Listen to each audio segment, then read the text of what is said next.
Hello and welcome back. I would like to spend this particular video talking about what is pre-wrath. And in another video, I will compare it with the other rapture views. However, I just kind of wanted to define the idea of what is pre-wrath and why do I even feel the need to explain this or teach this. Is it really even that important? And I definitely believe it is, and I believe the time is short, and so I believe there is an urgency to get this message out. I had tried to get started on this well over 2 years ago, and just circumstances prevented me from doing this.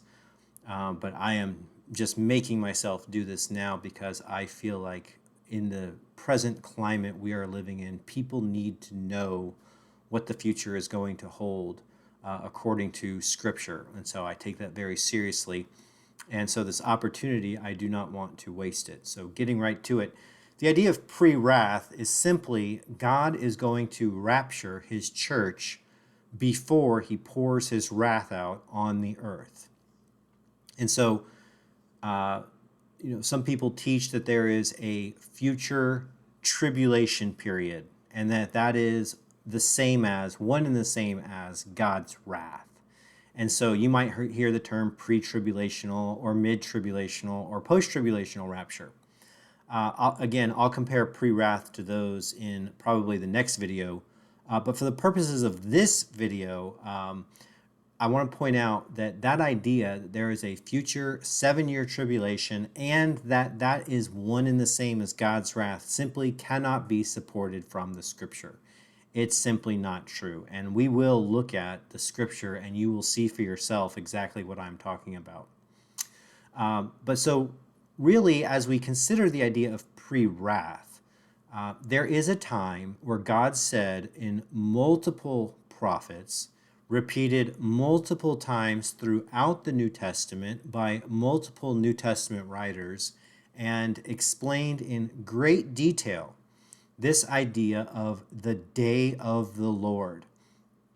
And if you do a study on all the passages that speak of the day of the Lord, you see that it is a time to be feared. It is not something to look forward to as though you will enjoy that day. You won't. Only those who have placed their faith in Jesus Christ alone for salvation will be able to escape God's coming wrath. In fact, if you consider Romans chapter 10, the great passage that talks about, for whoever will call upon the name of the Lord will be saved, that promise is lifted out of Joel. The book of Joel is a very short book, and in that book, it is speaking about the day of the Lord all through it.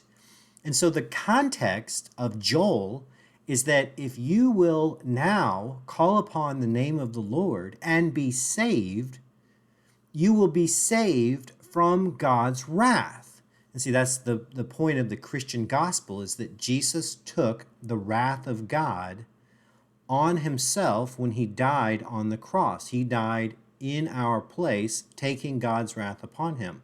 So that if you will put your faith in Jesus Christ, he will then transfer his righteousness to you. So God made Jesus, who knew no sin, to be sin for us, that we might be made the righteousness of God in him.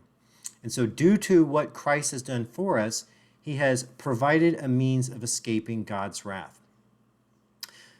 But it's not just wrath, the idea that, well, you're not going to go to hell. God is really going to pour out his wrath on this earth, and it is going to be a time of tremendous misery and suffering, and God is going to reclaim his earth. In fact, there is a passage in Revelation where it's chapter 11, it's the seventh trumpet. God is going to bring judgment on those who destroy the earth.